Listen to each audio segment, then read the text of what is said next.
Et salut les makers, bienvenue dans cette nouvelle vidéo. Aujourd'hui, on va parler de ça, le Voltivo Excelfil EVO.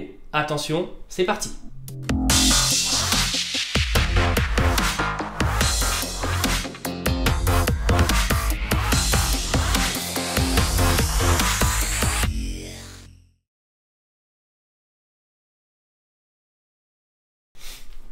Alors, ceux qui me suivent sur Twitter le savent, et sur Facebook aussi d'ailleurs, j'avais testé, grâce à un échantillon que m'avait envoyé Dagoma lors de la réception de ma Disco Easy, j'avais essayé le Voltivo filament bois, que j'avais vraiment adoré. Il y avait une petite odeur de bois, et puis l'impression était vraiment réaliste.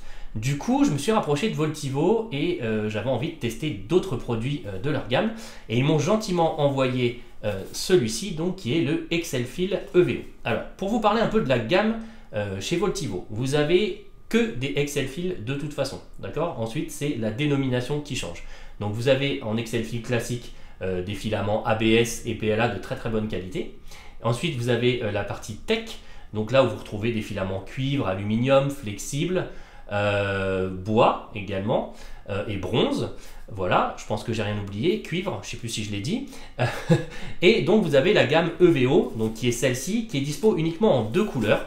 Donc là c'est du Snow White, j'ai pris le plus dur à imprimer, tant qu'à faire. Hein, on sait tous, ceux qui impriment, que le PLA blanc en général c'est pas forcément le plus simple.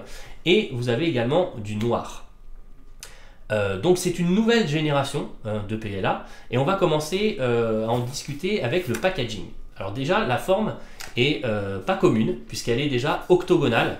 En discutant avec les gens de Voltivo, et notamment avec Alexander, que je remercie encore pour cette bobine, ils ont voulu vraiment faire un packaging au plus proche de la bobine, pour éviter qu'elle soit mobile pendant le transport et qu'elle bouge. Et en plus, la forme octogonale donne une résistance plus importante à l'écrasement, au choc, etc. etc. Donc il y a vraiment un souci déjà dans toute la gamme, dans toute cette gamme encore, plus de qualité. Si on ouvre ensemble, la bobine elle-même est de plutôt bonne qualité. Déjà, elle n'arrive pas comme certains PLA plus ou moins fendus ou autres. Voilà. Donc la bobine est vraiment de bonne qualité. Le PLA reste relativement souple. Voilà. Donc là, c'est plutôt sympa. Et il y a toujours un petit, que j'ai laissé d'ailleurs, hein, un petit sachet anti-humidité à l'intérieur. Je le laisse quand il est rangé dans sa boîte, ça mange pas de pain.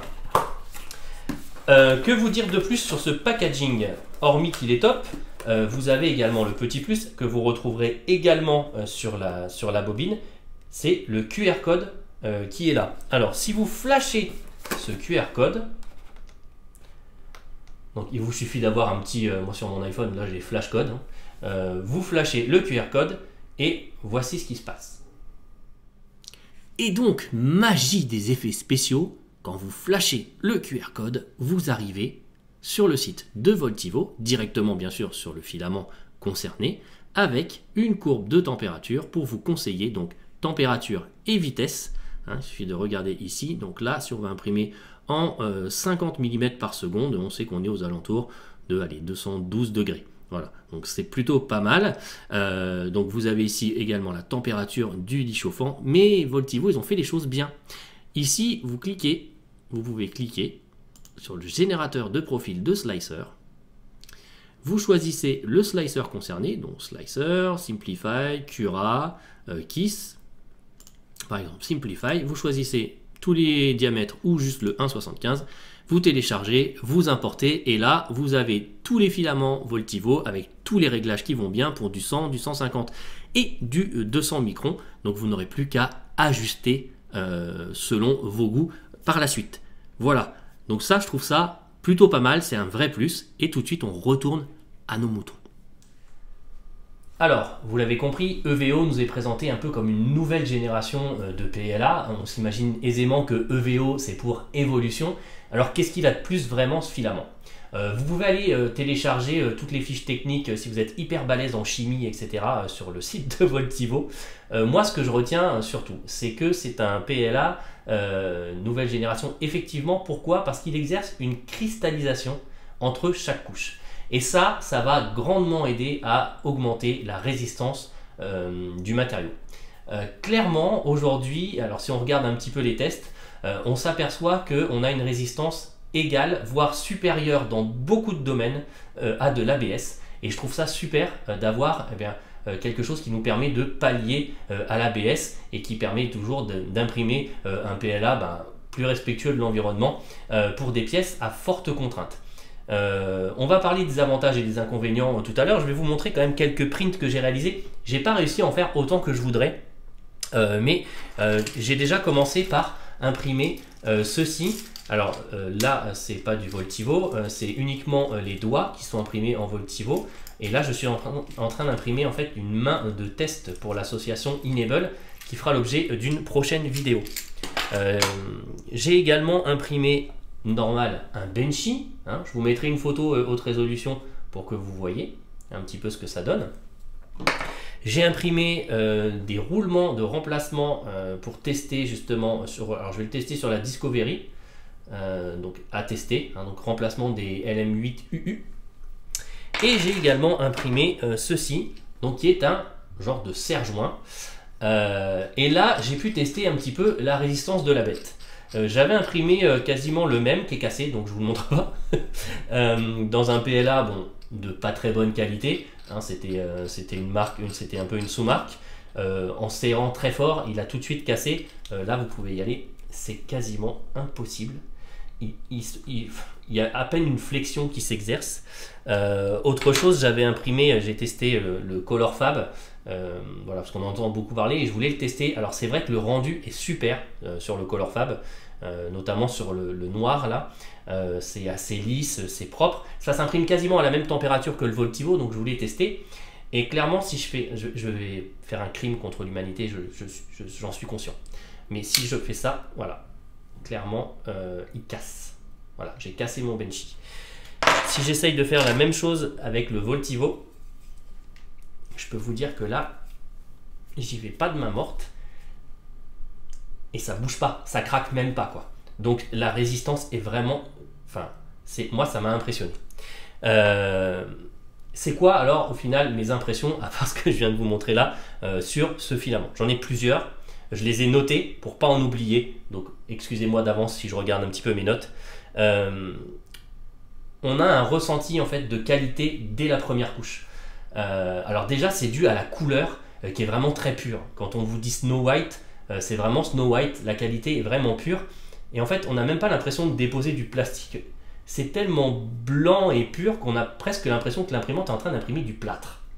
Voilà, c'est l'impression que j'ai eue. Pas d'odeur particulière, donc ça c'est toujours bon à prendre. Donc la résistance, honnêtement, la résistance quoi. Moi j'ai été vraiment impressionné. Alors là je vous montre la résistance à la casse, mais il faut savoir qu'il est hyper résistant à la chaleur. Et par exemple, j'ai fait des tests. Alors par exemple pour cette main, il faut thermoformer le gantelet là. Voilà. Donc moi j'ai pas encore de décapeur thermique, il faut que j'aille en acheter un. Du coup je l'ai fait au sèche-cheveux. Donc là c'est du PLA Eason classique. Si vous essayez au sèche-cheveux sur le Voltivo, ça ne marchera pas. Hein. J'ai regardé, pour commencer gentiment à le ramollir, il faut dépasser les 100 degrés. Donc clairement, ça va être compliqué au sèche-cheveux. Au décapeur thermique, ça sera jouable. Mais du coup, j'ai préféré imprimer dans un PLA où je pouvais thermoformer plus facilement. Voilà. Autre chose aussi, le ponçage. Alors, j'avais un doigt, non je ne l'ai pas là, un doigt de la main justement que j'ai poncé. C'est le PLA franchement qui se ponce le mieux de tous ceux que j'ai testés et en plus le toucher est hyper agréable après ponçage alors que j'ai utilisé du papier de 180 donc c'est pas quand même le plus fin qui existe. En général je finis avec du 240 voire même du 500 parfois et vraiment le toucher est super agréable, il est très facile à travailler bien que ça soit un PLA très résistant, même pour ébavurer etc, il reste facile à travailler et ça je trouve ça top. Voilà. Et le dernier détail, c'est que il s'imprime donc aux alentours, vous l'avez vu, hein, entre 210 et 230 degrés. Malgré ça, il reste mat. La plupart des PLA, et là c'est le cas par exemple pour le Color Fab, le rendu est très joli. Hein. J'ai imprimé également un chien pour quelqu'un, vous voyez. Il y a un effet forcément, comme c'est à haute température, il y a un effet de glossy, hein, il y a un effet de brillance qui s'installe avec la montée en température. Même un PLA mat à froid la plupart du temps. Une fois qu'il était vraiment bien chauffé, à des hautes températures, il devient brillant. Et bien celui-là, niet, il reste mat, et ça pour moi c'est vraiment un gros plus. Bon, les contres, parce qu'il en faut des contres. Alors j'ai cherché, j'en ai pas trouvé beaucoup, j'en ai trouvé un.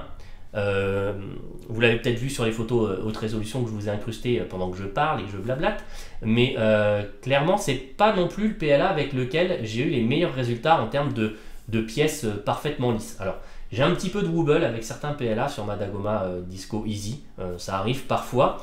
J'ai peut-être pas trouvé forcément encore le bon réglage, mais voilà, c'est pas le PLA avec lequel j'ai eu en sortie de print le meilleur résultat. Par contre, comme c'est celui que je préfère travailler, après il se ponce tout seul et le résultat final est vraiment top. Dernier petit hic, mais c'est un faux hic, c'est pareil, c'est le tarif. Là on est aux alentours on est à 42 € les 800 grammes. Donc c'est pour 800 grammes, c'est quand même un PLA hyper résistant, qu'on va pas forcément utiliser pour des pièces basiques, mais plutôt sur des pièces qu'on veut soit terminer et poncer vraiment de façon très fine, soit pour des pièces qui ont des contraintes mécaniques importantes, et dans ce cas ça vaut le coup d'investir un petit peu plus. Que vous dire de plus? Il est dispo chez Fil Imprimante 3D. J'ai pas de lien affilié avec eux, donc vous pouvez filer, je vais vous mettre le lien dans les descriptions de la vidéo. Et voilà, je pense que c'est à peu près tout ce que j'ai à dire sur ce PLA. Il est vraiment top, je vous le conseille pour les raisons que j'ai citées un petit peu avant. J'espère que cette vidéo vous a plu. N'hésitez pas à me suivre encore une fois sur Facebook, RVLT 3D. Parce que révolution est toujours interdit comme mot sur Facebook. Révolution 3D _ FR sur Twitter. N'hésitez pas non plus, j'ai tendance à poster pas mal de photos de mes prints, etc. Et puis voilà, c'est tout. N'hésitez pas à partager. Mettez un pouce bleu si vous avez envie et si la vidéo vous a plu. Et je vous dis à très bientôt pour une prochaine vidéo. Ciao, ciao!